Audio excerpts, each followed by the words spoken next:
Hello friends, welcome to my channel study with श्रुति।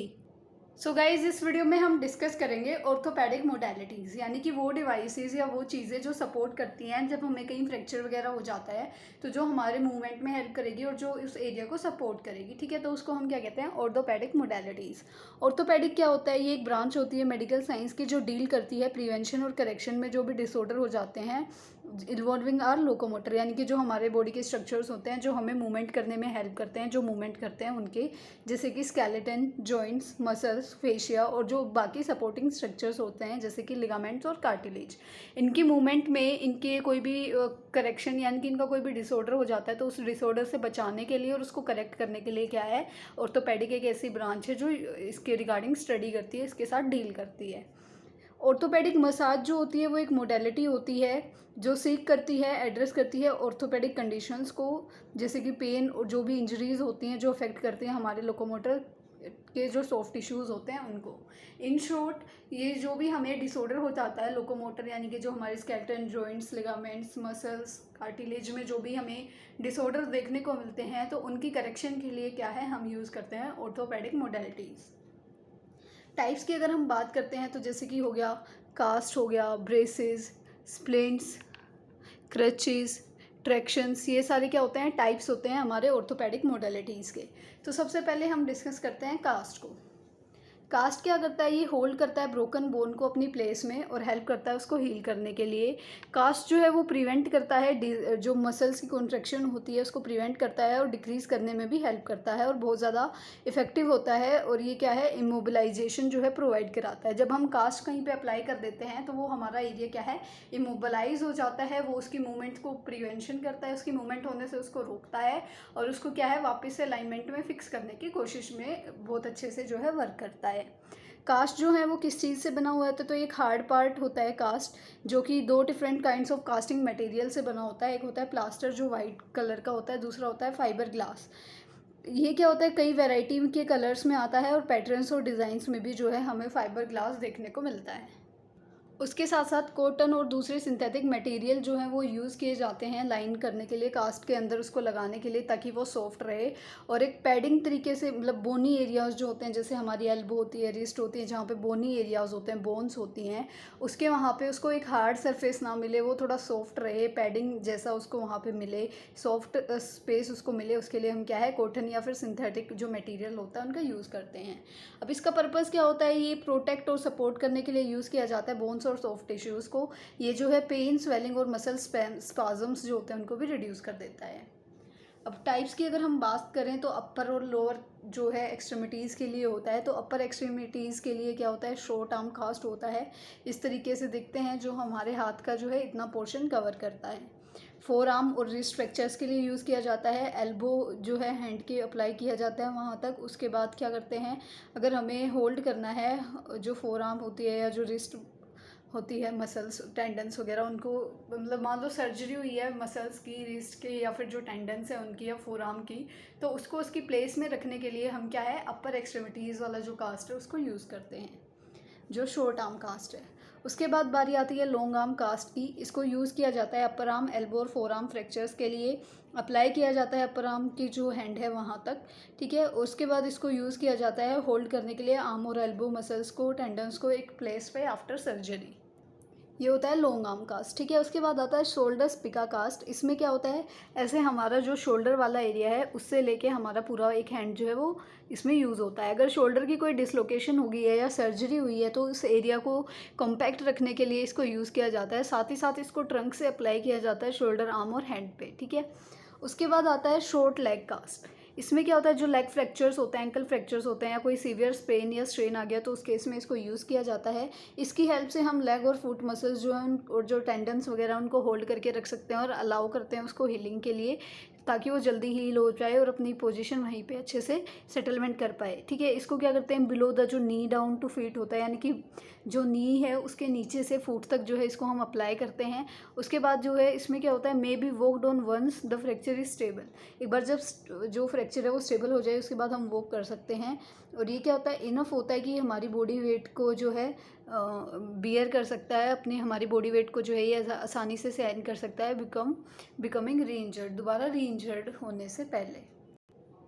ऐसा कुछ जो है ये देखने को मिलता है। उसके बाद जो लॉन्ग लेग कास्ट है वो क्या होता है, नी के जो है लोअर लेग के फ्रैक्चर्स के लिए वो यूज़ किया जाता है। नी की डिसलोकेशन है या फिर उसकी सर्जरी हुई तो उस केस में इसको यूज़ करते हैं। थाई से लेके जो एंकल होती है फुट तक, वहाँ तक इसको अप्लाई किया जाता है। यूनिलेटरल जो हिक स्पिका हिक है उसको क्या करते हैं, जो थाई के फीमर फ्रैक्चर्स वगैरह हैं वहाँ पे यूज़ किया जाता है। हिप और थाई जो मसल्स हैं और टेंडन्स हैं उनको प्लेस में रखने के लिए यूज़ किया जाता है, और इसको चेस्ट से लेके जो अफेक्टेड लेग है उसके फुट तक इसको अप्लाई किया जाता है, कुछ इस तरीके से। उसके बाद बारी आती है 1.5 स्पिका कास्ट।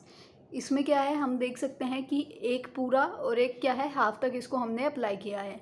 सेम वही है, फीमर वगैरह के फ्रैक्चर्स हैं, थाई वगैरह को हमें एक प्लेस में रखना है, चेस्ट से लेके फुट तक होता है और दोनों हिप्स पे जो है लेग्स पे इमोबाइल करने में हेल्प करता है।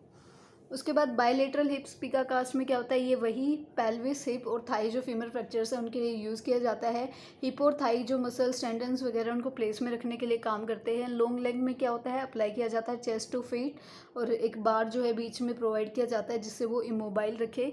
साथ ही शॉर्ट लेग में क्या होता है, चेस्ट और थाइज और नीज़ में जो है इसको अप्लाई किया जाता है, कुछ इस तरीके से होता है। ठीक है, उसके बाद हम बात करते हैं कास्ट की केयर कैसे की जाती है। तो कास्ट को क्लीन और ड्राई रखना होता है, चेक करना होता है कोई भी ब्रेक्स तो नहीं है कास्ट में। उसके बाद जो रफ़ एजेस हैं उनको पैडेड प्रोवाइड किया जाता है ताकि जो हमारी स्किन है उस पर कोई स्क्रैच वगैरह ना हो जाए, क्योंकि वो बहुत ज़्यादा रफ़ और हार्ड होता है। ठीक है, स्क्रैच नहीं करना होता कास्ट के अंदर। जो हमारी स्किन होती है, हमें क्या होता है, कई बार ऐसा होता है ना कि खुजली जैसा, ईचिंग जैसा सा फील होता है, तो हम वहाँ पे उसको खुजली करने लगते हैं, ईच जहाँ पे होती है, ईचिंग होती है, तो वो नहीं करना होता है। ना कोई वहाँ पे ऑब्जेक्ट डालना होता है कास्ट के अंदर। और उसके बाद उसके जो है लोशन वगैरह उसके भी अंदर वो भी नहीं हमें डालना होता है। उसके बाद बारी आती है ब्रेसिस। एक एक्सटर्नल मेडिकल डिवाइस होता है जो सपोर्ट करता है, इमोबिलाइज करता है और ट्रीट करता है मसल और जॉइंट और स्केलेटन पार्ट्स को जो वीक होते हैं, इनफेक्टिव होते हैं, डिफॉर्म्ड या फिर इंजर्ड होते हैं। इसकी अगर हम बात करें तो ये रिजिड मटेरियल से बना हुआ होता है, जैसे कि हार्ड प्लास्टिक, सॉफ्ट मटेरियल जैसे कि स्पेंडेक्स, और टाइटली नीट जो फैब्रिक्स होते हैं डिज़ाइन किए जाते हैं इनिबिट मूवमेंट ऑफ जॉइंट, यानी कि मूवमेंट्स ऑफ जॉइंट को इनिबिट करने के लिए इसको ऐसा डिज़ाइन किया जाता है।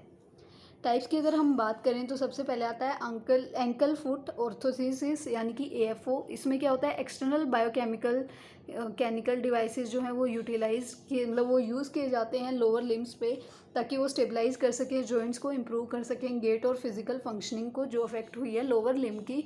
और इसको यूज़ किया जाता है जो हमारी मूवमेंट्स होती हैं उनको लिमिट करने के लिए और हमारा जो बैलेंस है उसको भी ठीक रखने के लिए। उसके बाद आता है नी एंकल फिट ऑर्थोसिस, यानी कि ये क्या होता है, स्टेबिलिटी प्रोवाइड करता है नी फुट को जब भी रिक्वायरमेंट होती है स्टेंस फेज के एम्बुलेशन के बाद, या फिर जो नी हाइपर एक्सटेंशन हो जाता है उसको कंट्रोल करने के लिए। ठीक है, तो इसका यूज़ किया जाता है। और ये क्या होता है, जो नी ऑर्थोस्टैटिक जॉइंट्स या फिर जो एंकल जॉइंट्स होते हैं उसमें क्या होता है, एक मल्टीट्यूड होता है डिफरेंट कंट्रोल फंक्शंस, यानी कि जो डिफरेंट फंक्शंस होते हैं उनको क्या करता है, ये कंट्रोल करता है। उसके बाद जो हिप नी एंकल फुट है उसमें क्या होता है, हमने पढ़ा सबसे पहले कि उसमें क्या था, जो हमारा एंकल फुट था बस उसको वो स्टेबल कर रहा था, और उसकी क्या है, हेल्प कर रहा था मूवमेंट में।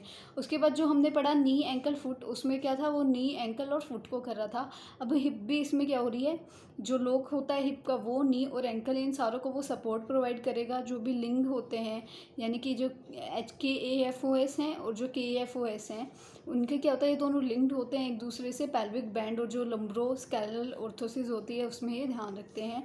जो हिप का सेक्शन होता है जो स्टेबिलिटी प्रोवाइड कराता है ट्रांसफर प्लेन को, या फिर जो हिप जॉइंट्स होते हैं जो लॉक्ड होते हैं, जो हमें सर्वाइटल प्लेन में जो प्रेजेंट होते हैं उनको स्टेबिलिटी जो है प्रोवाइड कराता है। इन शॉर्ट क्या होता है कि जो हमारे बॉडी पार्ट्स हैं, जैसे कि नी हो गया, एंकल हो गई, हिप हो गया, सर्वाइकल थोरेसिक हो गया, लंबर सैक्रल हो गया, इन सब को क्या करता है, सपोर्ट प्रोवाइड करने का काम करता है। इन सबको स्टेबिलिटी जो है ये प्रोवाइड कराता है। ठीक है, सेम है cervical thoracic lumbar sacral orthosis में होता है कि ये क्या करेगा, पेन से रिलीव कराएगा और जो प्रॉब्लम्स है स्पाइन के उनको ठीक करने में हेल्प करेगा। जो मूवमेंट्स होती हैं उसकी रिस्ट्रिक्ट करेगा, जो हमारी बैक और नेक की इंजरीज़ वगैरह होती हैं या फिर स्पाइनल सर्जरी है, उसके बाद जो हमें मूवमेंट रिस्ट्रिक्ट करनी होती है कि हमें ये मूवमेंट नहीं करनी है इतने टाइम तक, उसमें क्या करता है, ये उन मूवमेंट्स को रिस्ट्रिक्ट करने में हेल्प करता है। उसके बाद नर्स के रोल क्या होते हैं, गाइड करना है पेशेंट को कि कैसे अप्लाई करना है ब्रेसिस को, प्रोटेक्ट करना है स्किन को इरिटेशन और ब्रेकडाउन से। और ब्रेसिस को क्या है जनरली लॉन्ग टर्म यूज़ के लिए जो है हम यूज़ करते हैं।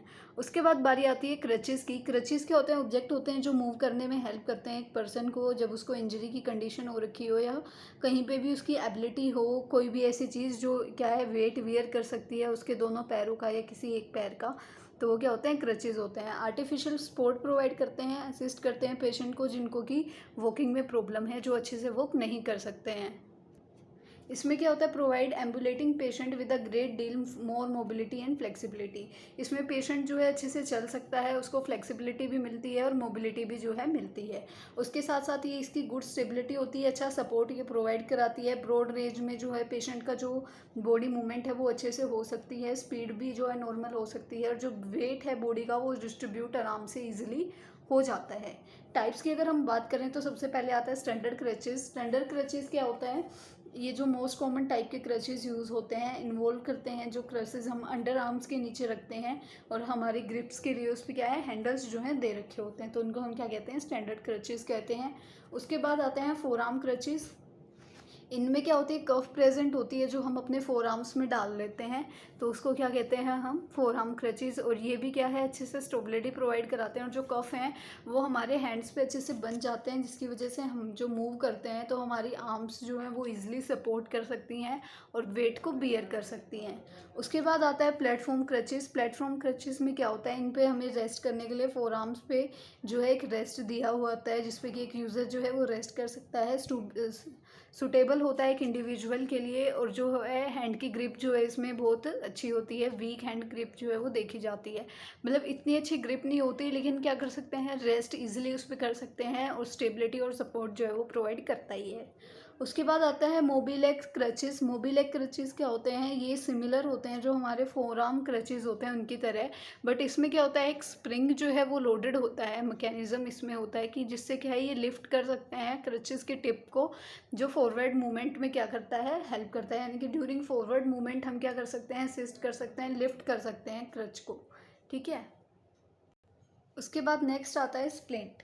स्प्लिंट क्या होता है, रिजिड और सेमी रिजिड डिवाइसेस होते हैं जो हम यूज़ करते हैं इमोबलाइज, मतलब यूज़ करते हैं इमोबलाइज के लिए और सपोर्ट करता है फ्रैक्चर या इंजर्ड बोन को।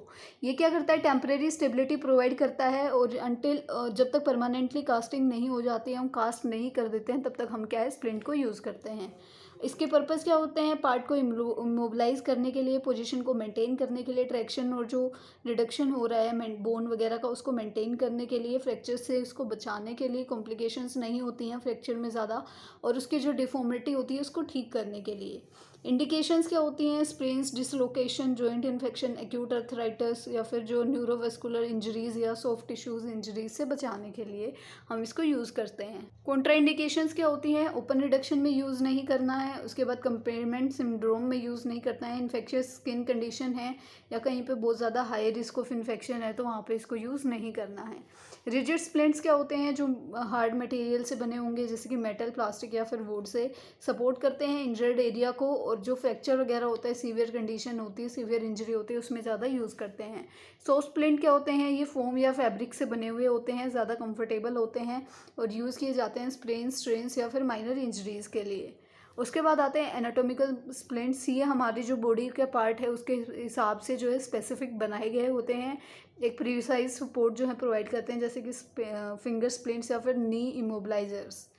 उसके बाद आता है ट्रैक्शन स्प्लिंट्स। ये यूज़ किए जाते हैं, अलाइन किए जाते हैं स्टेबलाइज और ब्रोकन बोन्स के लिए अप्लाई किए जाते हैं, जो टेंशन होती है हमारे लिम्ब पे, यानी कि जो प्रेशर आता है उसको कंट्रोल करने के लिए। उसके बाद आता है डायनेमिक स्प्लिंट्स। डायनेमिक स्प्लिंट्स जो है हम उनको एडजस्ट कर सकते हैं, अलाउ कर सकते हैं मूवमेंट को इंजर्ड एरिया की, और वहाँ पे स्टिफनेस भी जो है हम वो प्रोवाइड कर सकते हैं, उससे भी प्रिवेंट कर सकते हैं।